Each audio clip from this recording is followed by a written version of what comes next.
Thank you, Mr. Chairman. There's so many things about this issue that are troubling to me, and I feel like we've just been kind of missing the point as we talk about what the federal government should do, what the interest rate should be, and that's just the personal responsibility of the students. I, like my colleague, Dr. Rowe, am a little more seasoned, maybe not quite so much as him, but I graduated medical school in '91 with $120,000 in debt. My lowest interest on my loan was 9%, my highest was 18%. And I couldn't have gone to college and medical school without Pell Grants and loans. So I am very much in favor of the programs, but they have to be managed properly. This ship is sinking because of mismanagement. And educational institutions continue to raise costs because we continue to throw money at that. Pell Grants just 6 years ago helped 5 million students at the cost of $12 billion. Now we're helping 9 million students at the cost of $43 billion. So that ratio isn't working. We're subsidizing student loans, and student loans have almost become an entitlement. And as Mr. Draeger said, I don't think we're educating students, and Mr. Delisle also. There's no disincentive for kids to be responsible. It's very easy for us to be cavalier up here when we talk about federal government or federal loans, but all you out there are taxpayers, and the federal government is made up of taxpayers. There aren't federal loans, there's taxpayer loans. We're paying these loans, and we should be able to get a return on investment. If you educate a student and they get a good job, then they should be able to come back, pay off these loans, become a taxpayer, and this should all work out. But it's not working out because we're not looking at the real problem. When a lot of us went to college, you went to sign up, and it was a 4-year plan. You were going to graduate in 4 years. You took 16 credit hours. I've got a senior graduating right now that's looking at his colleges. Almost every one of them starts at a 12 credit hour program. There's no way to finish in 4 years.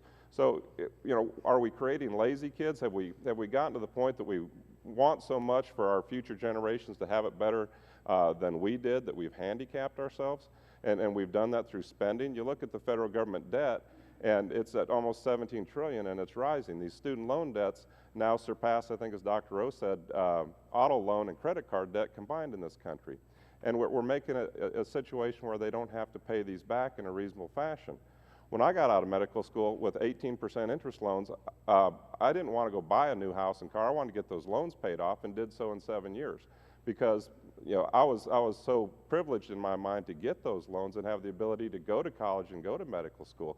But now I don't think kids have that same level of education, and we're failing at a bunch of levels. The institutions are failing by looking at the money they can make with prolonged student participation, and the graduation rates are abysmal. I think that right now in a 4-year institution, if you go back to the '04 class, only 38% are graduating in 4 years, 53% at 5 years, and 58% at 6 years.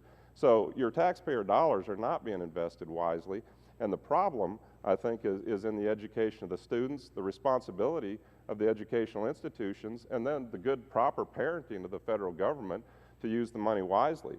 If you all were private lenders right now and we're going to take over this program, you wouldn't look at it like we're all looking at it today. You'd look at it to not lose money, and I think that that's what we need to be focusing on to fix this problem.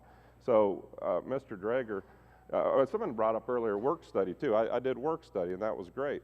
What if we shifted some of this Pell Grant money into work study and people actually learned responsibility and worked? When you go to college, we're poor. I mean, you're poor in college, and that's just, it's actually part of the fun of it. If you're not poor, then you have money, and the student loan shouldn't be an issue anyway.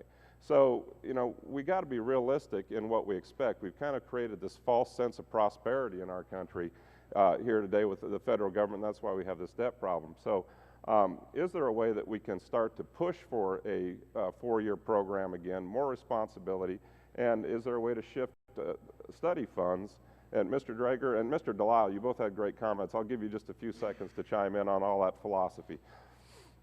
So to answer the question about can we do more, particularly with financial aid, to push students through college at a faster rate, one of the things that was rescinded fairly recently without a lot of study was year-round Pell Grants, the ability for students to attend all the time throughout the year as opposed to a traditional academic year.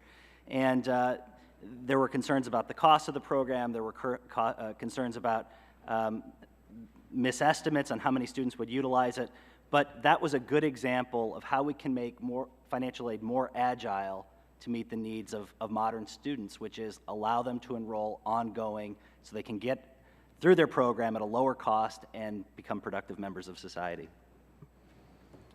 Well, one of the things that we proposed in a paper that we recently released at the New America Foundation is that you time limit loan eligibility. Right now, loan eligibility is just an aggregate and an annual number, mostly pulled out of thin air. So you could borrow essentially for 7 years to complete a 2-year degree. And that's an area where you might want to align the amount you can borrow or for how long you can borrow with the types of programs you're pursuing. The gentleman's time has expired.